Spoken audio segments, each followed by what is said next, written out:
la lectura bíblica, por favor. ¿Sí lo tenemos? Mateo capítulo 8, verso 23 al 27. No hay duda que en estos minutos de transición podemos tener la oportunidad de reflexionar sobre lo que se está yendo, sobre este periodo de tiempo, sobre lo que hemos ganado, lo que hemos perdido en apariencia y lo que Dios quiere para cada uno de nosotros.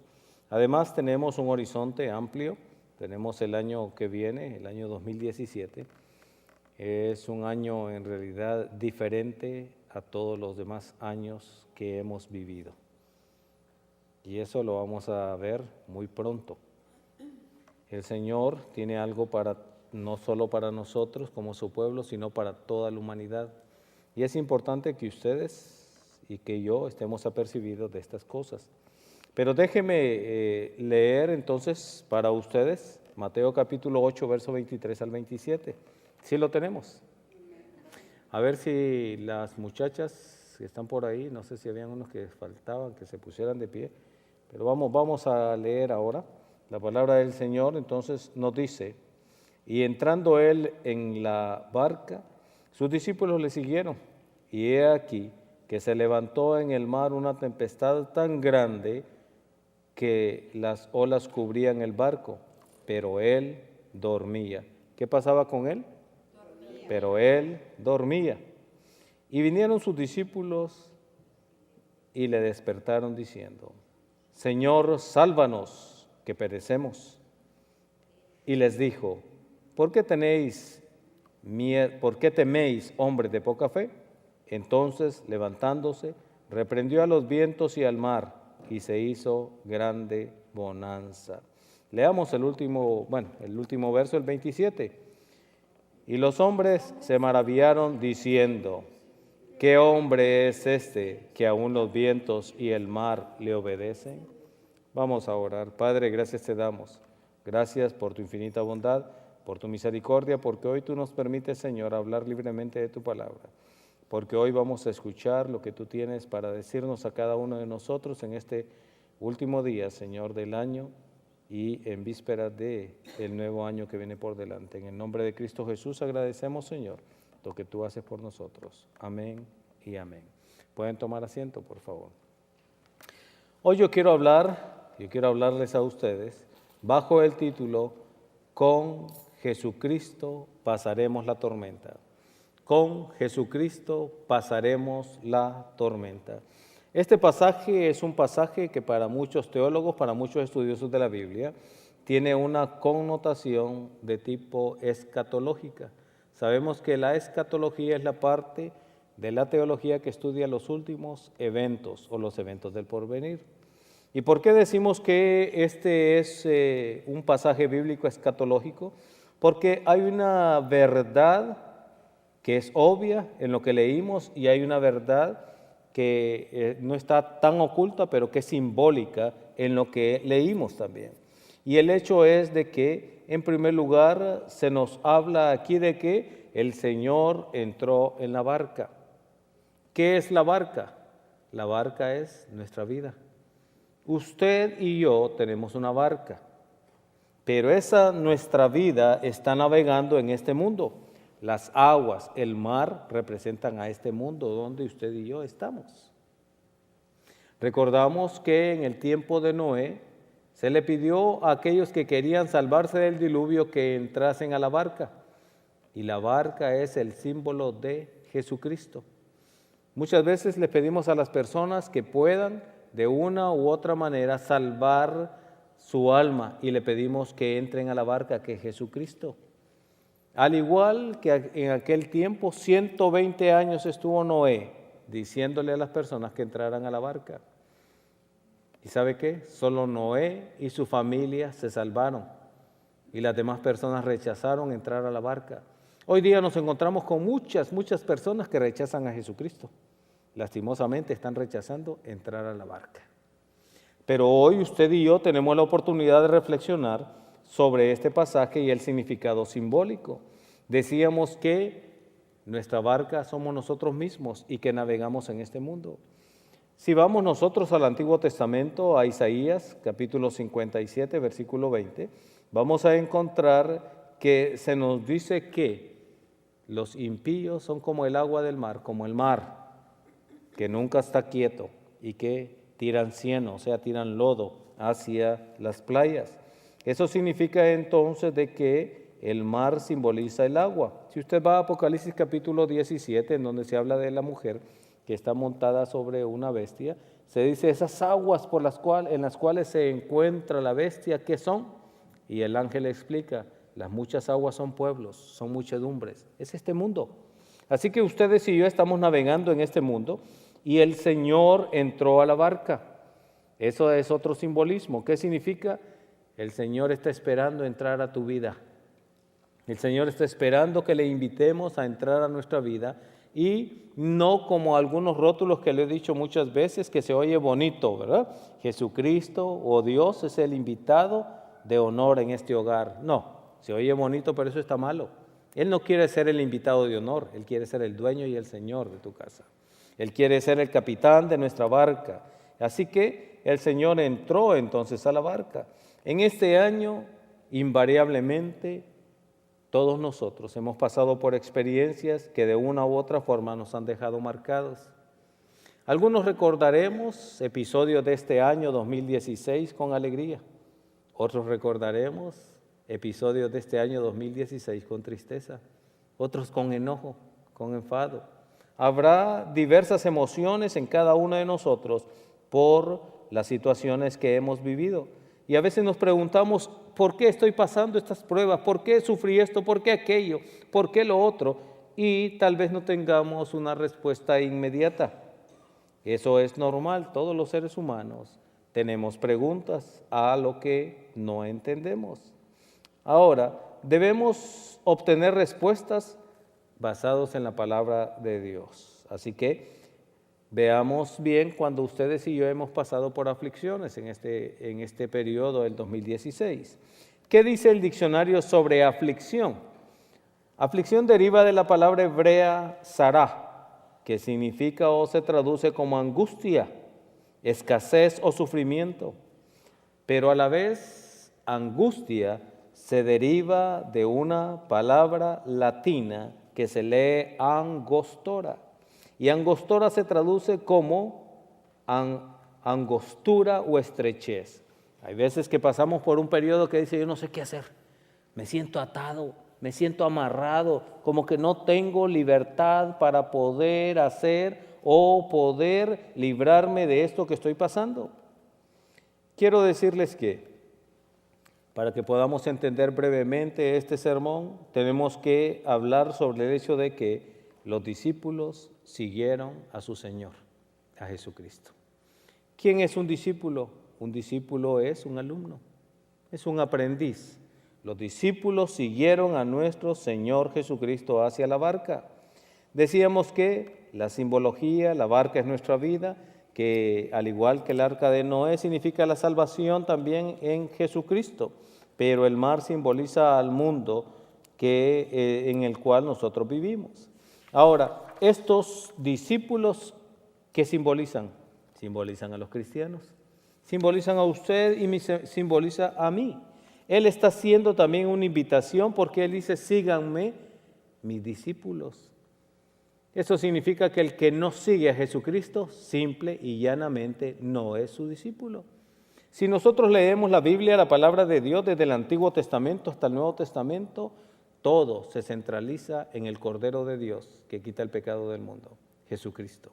Ningún otro. Como lo dije alguna vez, Juan capítulo 5, versículo 22, nos dice claramente, el Padre no juzga a nadie. Jehová, Dios de los ejércitos, no juzga a nadie. Todo juicio se lo dio al Hijo. Así que todo depende del Hijo. Estábamos hablando el día de ayer, ¿verdad? Y eso que era un sepelio, ¿verdad? No, un sepelio, un velorio más bien. Y el asunto es que decíamos, es como una persona que comete una infracción, digamos que fue por el carpool, tenía que ir solo, y lo vio la policía, ¿verdad? Y le dijo, vas a tener un ticket grande, porque aquí tienen que ir 2 o más, ¿verdad? Así que le dan el ticket y le dan la fecha para que vaya a la corte. Y cuando va a la corte se le está haciendo tarde y sigue por el freeway y mira que cuando él iba a salir, hay un carro que se le atraviesa y luego le pita, va al carro y aquel carro, despacio hasta que sale y toma a la derecha y justamente yo tengo que tomar a la derecha y tengo que ir detrás de este. Pero ella lo va a ver y apenas sale del freeway, se le pone a la par y le dice, tortugón, aprende a conducir, yo tengo prisa, ¿verdad? Lento, y sigue todavía y entra a la corte. Y resulta que le dicen ahí en la corte, siéntate acá, tú vas a ser el primer caso es el tuyo. Y cuando él se para, dice, el juez va a entrar ahora, todo de pie, y el juez entra y, oh sorpresa, el juez es el tortugón. ¿Se imagina usted? Y así le ofrecemos a mucha gente, acepta a Jesucristo como tu Salvador, y lo están rechazando. ¡Oh, sorpresa! Cuando se dé cuenta de que el juez es Jesucristo. Exactamente lo mismo. Aquí nos da risa hoy, qué bueno, pero allá no, allá va a ser el lloro y el crujir de dientes para muchos. Hoy vemos entonces que el Señor nos está invitando para 2 cosas, para que entremos con Él como sus discípulos y 2, para que le permitamos entrar a la barca que es nuestra vida. En medio del viaje se nos dice de que se levantó la tormenta en el mar, o sea que el mundo está contra nosotros y que en el viajar de nuestra vida tendremos muchas dificultades. Y que empezamos a clamar y empezamos a decir, Señor, ayúdame. Y sabe usted, en el tiempo de crisis es cuando más blandos estamos para venir al Señor. Si no, dígame cuándo vino usted. ¿Por qué usted vino a Jesucristo? ¿Por qué usted vino a Dios? ¿Por qué usted vino a recibir de Él o a buscar de Él? Justamente en el momento de crisis, en el momento de la tormenta. El hecho es de que debemos reconocer que el Señor está en nuestra vida y aunque oremos y le pidamos y en apariencia no hay respuesta, Dios siempre nos da una respuesta. La respuesta de Él puede ser no te conviene. Número 2, la respuesta puede ser sí, de inmediato, aquí viene tu respuesta y es positiva. O la respuesta puede ser sí, pero no es el momento, espera. Posiblemente muchos de ustedes le hayan pedido al Señor muchas cosas y todavía no lo han recibido. Y a veces uno dice, yo le pido y le pido y le pido y no me responde. ¿Qué pasa? Está en espera. Todavía no es el tiempo para que lo recibas. Pero recordemos lo que dice Juan 16:33. ¿Qué dice Juan 16:33? Estas cosas os he hablado para que en mí tengáis paz. En el mundo tendréis aflicción, pero confiad, yo he vencido al mundo. Para los discípulos, físicamente hablando, el Señor estaba dormido. ¿Y qué pasa? ¿No ves que nos vamos a hundir y está dormido? ¿Ustedes creen que el Señor no sabía lo que estaba pasando? Claro que sí lo sabía, pero Él es Dios. En medio de la tormenta, Él tiene paz y está tranquilo, porque Él gobierna todas las situaciones en torno de nuestras vidas y de nuestras circunstancias. El Señor Jesús dormía y sus discípulos tenían miedo. El miedo es un sentimiento fuerte que nos paraliza, que no nos hace pensar adecuadamente. El miedo puede hacernos correr, el miedo puede hacernos tomar decisiones impropias muchas veces. Sin embargo, confiemos, el Señor tiene control, siempre y cuando Él esté en nuestras vidas. Ellos no sabían quién era el que estaba dormido con ellos en el barco, a pesar de que ellos habían compartido tanto con el Maestro, pero ahora tenían la oportunidad de conocerle aún más. ¿Cuándo? En medio de la tormenta, en medio de la adversidad, en medio de las circunstancias en nuestra contra, en medio de la oscuridad había una luz que ellos no percibían. El Señor, Dios Todopoderoso, estaba con ellos. Pero surge en nosotros alguna pregunta que debe ser contestada, pregunta que usted la ha hecho alguna vez, pregunta que es para usted mismo o para toda la humanidad. La pregunta es, ¿por qué sufrimos? ¿Por qué hay tanta violencia? ¿Por qué hay tanta pobreza? ¿Por qué hay tanta hambre en el mundo? Y es que el sufrimiento, la tormenta, tienen un porqué. La mayoría de ellas tiene que ver con el hecho de que hemos sacado a Dios de nuestras vidas. En este país lo sacaron de las escuelas. No sé si usted sabe, si no tiene hijos pequeños, no lo sabe, pero si su hijo lleva una Biblia, si su hijo le habla de Cristo a otro compañerito, está suspendido 2 semanas. Pero en la escuela pueden hablar del Islam, en la escuela pueden hablar de Mahoma, pueden hablar de Buda y no hay ningún problema. Pero hable de Jesucristo. No importa de lo que usted hable, si no habla de Jesús está bien, pero cuando hablan del Hijo del Dios, cuando hablan de Dios verdadero, ese es un problema. Y es que vivimos en un mundo en donde Satanás tiene el control de aquellos que no son cristianos. Y por eso están como la mano, ¿no?, contra el dedo, todos contra el gordito. Mire, todos contra Cristo. ¿No ha notado eso? Qué raro, ¿verdad? Háblele de Cristo a alguien, como que le da temor, como que ya no quiere saber más en las pláticas, pero el hecho es de que Dios tiene control. Y antes de terminar este mensaje, tengo que decirle algunas cosas que vienen para el próximo año. Pero el hecho del por qué sufrimos. Sufrimos para amar más a nuestro Señor cuando vemos su mano poderosa que nos está salvando de aquellas circunstancias adversas. Alguien dice por ahí, el Señor te lleva de la mano y te empuja para que estés en el frente de batalla.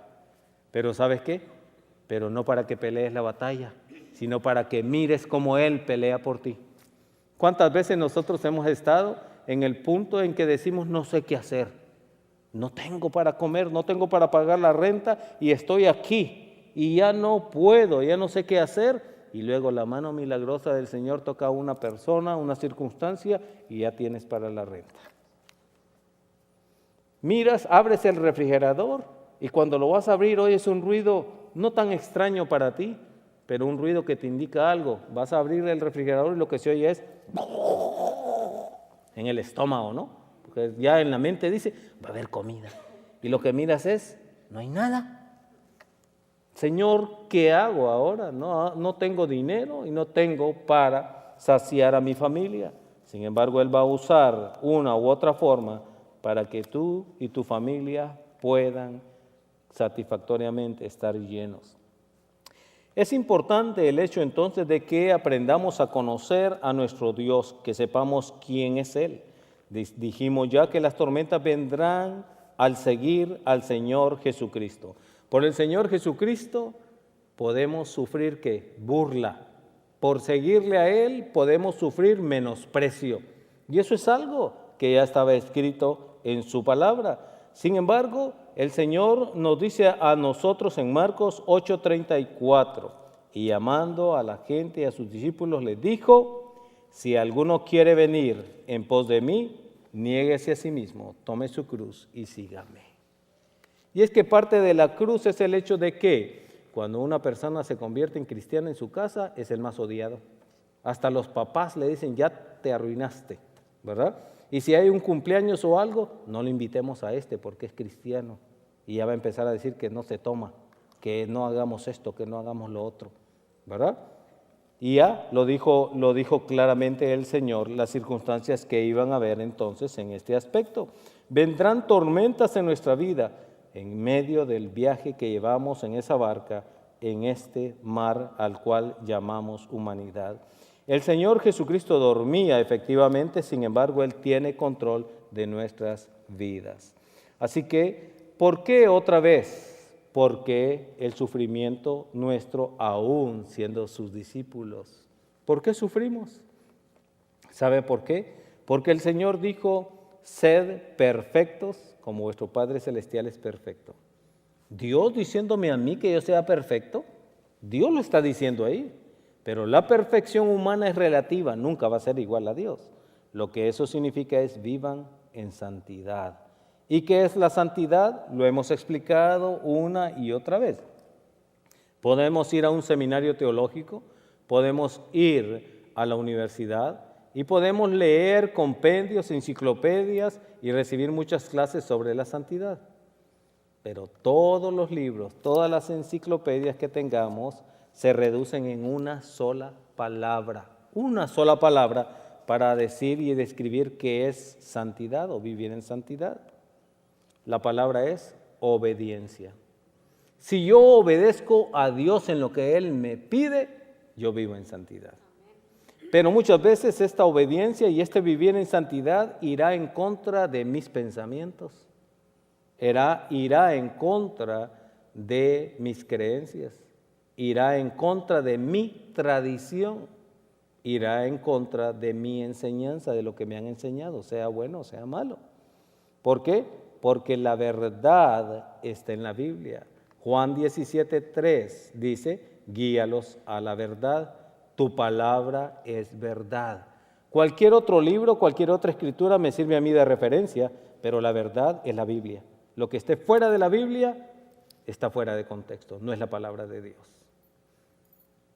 Y obviamente, ustedes y yo hemos estudiado de una u otra forma. Yo fui a estudiar también a seminarios teológicos y los libros que usábamos aparte, esos son referencias. Y yo no tengo que estar de acuerdo con lo que dice un autor, sin embargo, con lo que dice la Biblia, aunque no me guste, yo tengo que estar de acuerdo. Y la santidad es seguir lo que dice la Biblia. Y eso es lo que estamos aprendiendo hoy. Ahora, tenemos sufrimiento porque a través del sufrimiento, ¿sabe qué pasó con la iglesia primitiva? Tuvieron que salir de Jerusalén, tuvieron que salir de Israel y de esa manera cumplir la gran comisión, ir por todo el mundo y predicar el evangelio a toda criatura. Yo pregunto, y yo sé que sí lo hay, pero de los que estamos aquí, ¿cuántos nacieron en este país? Yo sé que algunos jóvenes sí nacieron aquí, pero muchos no nacimos aquí. Y si hubiera más gente aquí todavía, la gran mayoría, después de cierta edad, vinimos de otro país. ¿Te has preguntado por qué viniste a este país? Viniste a este país para conocer del Señor, porque en tu país no conociste u oíste, pero aquí viniste a aprender. Viniste a este país para cumplir la gran comisión, ir por el mundo y predicar el Evangelio a aquellos que están perdidos. Y el hecho es, hermanos, de que usted y yo tenemos una misión que cumplir y por eso usted vino a este país. También el sufrimiento es para perder el miedo a las tormentas, porque una vez que usted pasa por una tormenta y vuelve a tener otro sufrimiento igual, usted dice, yo ya pasé por eso. Y es más, si hay otra persona que está a su lado con igual o más sufrimiento, ¿qué dice usted? No te preocupes, confía en el Señor. Voy a orar por ti, te voy a ayudar a orar. ¿Por qué? Porque yo ya pasé por ello. Sin embargo, para cerrar este concepto, voy a leer para ustedes Santiago 1, 2 al 4. Santiago 1, 2 al 4 dice, hermanos míos, tened por sumo gozo cuando os halléis en diversas pruebas, sabiendo que la prueba de vuestra fe produce paciencia. Mas tenga la paciencia su obra completa, para que seáis perfectos. Mire que ahí da la respuesta. Cuando Dios dice que quiere que seamos perfectos, nos dice cómo. Y aquí está, porque la mayoría de nuestras preguntas están contestadas en la misma Biblia. Recuerdo que Proverbios, capítulo 25, versículo 2, nos dice que gloria de Dios es esconder el asunto, esconder lo que Él tiene para nosotros. Pero honra del rey es encontrarlo. ¿Esto qué significa? Lo vamos a pasar al Nuevo Testamento y lo vamos a pasar a Juan 5:39. Juan 5:39 dice, escudriñad las Escrituras, porque a vosotros os parece que en ellas tenéis la vida eterna y ellas son las que dan testimonio de mí. Eso quiere decir, leamos, busquemos en la Biblia y ahí vamos a encontrar las respuestas. Hay muchos mitos, hay muchos cuentos y leyendas que están fuera de la Biblia. Sin embargo, la Biblia es la verdad y la verdad nos ilumina. El Salmo 119, 105 que dice, lámpara es a mis pies tu palabra y lumbrera mi camino. No hay otro foco, no hay otra lumbrera fuera de la Biblia. Así que estaban por el mar, tenían la tormenta, y cuando el Señor se despierta, les dice, hombres de poca fe. No me conocen todavía, han convivido conmigo y no me conocen, pero ahora se lo voy a mostrar. ¿Qué hizo? Reprendió entonces al viento en primer lugar, reprendió a la tormenta y hubo calma. Y al haber calma, ellos se asombraron. ¿Y quién es este hombre? Es que no es un hombre, es Dios mismo, el que estaba ordenándole a la naturaleza para que se tranquilizara. Pero fíjese lo que dice Santiago, hermanos míos, tened sumo gozo cuando os halléis en diversas pruebas, no una, no dos, varias tribulaciones, varias pruebas, estén tranquilos, dice, cuando ustedes tengan pruebas. ¿Por qué? Porque cuando tengan pruebas, entonces ustedes van a tener fe. ¿Fe en quién? En mí mismo, no. Fe en Dios Todopoderoso. Y luego, ¿qué es lo que sigue diciendo? Y luego, tenga esa fe, paciencia. ¿Y qué es paciencia? Es la reposada esperanza en algo que viene. Y tenemos fe, tenemos paciencia en el Señor, quien viene, ¿verdad? Pero luego, ¿qué nos sigue diciendo todavía? Que la recompensa de esa paciencia, ¿qué es? La perfección. O sea, los problemas, las dificultades nos perfeccionan en nuestro buen Dios. Por último, quiero decirles, hermanos, que el año 2017 va a ser un año tormentoso. Que vamos a orar porque Dios nos dé paz, que Dios nos tranquilice, que Dios nos tenga guardados en el hueco de su mano, sí. Pero yo no voy a mentir. El año 2017 va a ser un año tormentoso, no solo para nosotros, aquí en California, para toda la humanidad. En otros años podemos decir, hermanos, vamos a tener paz y va a ser mejor que este año. Va a ser mejor, ¿sabe por qué? Porque en medio de las tormentas, Dios nos va a dar paz y tranquilidad, porque aunque parezca que Él está dormido, Él va a estar con nosotros. Hay cosas que vienen y cosas grandes. Este año 2016 fue el principio claro de dolores que habla la Biblia, pero el 2017 va a ser un año tremendo que va a quedar marcado en la historia de la humanidad. O sea, usted puede creer o no creerlo, el tiempo lo va a decir. Y la Biblia lo ha dejado establecido. Estamos en el principio de dolores, pero esto nos está acercando muchísimo más cerca a la venida de nuestro Señor Jesucristo. Él viene y viene por un pueblo que vive en santidad. Así que el mensaje para hoy es que en la barca de tu vida y de mi vida, el Señor Jesucristo quiere ser el capitán. Y hoy lo invitamos a que Él sea el capitán para que el próximo año todo sea mejor. ¿Sí? Pónganse de pie, por favor. Y vamos a pedirle al Señor que nos ayude, que nos guarde, que nos bendiga. Habría mucho que decir, pero ya estamos por entrar a ese año y lo que vamos a hacer es orar para decirle, Señor, guárdanos de lo que viene, guárdanos de ese futuro que viene. Pero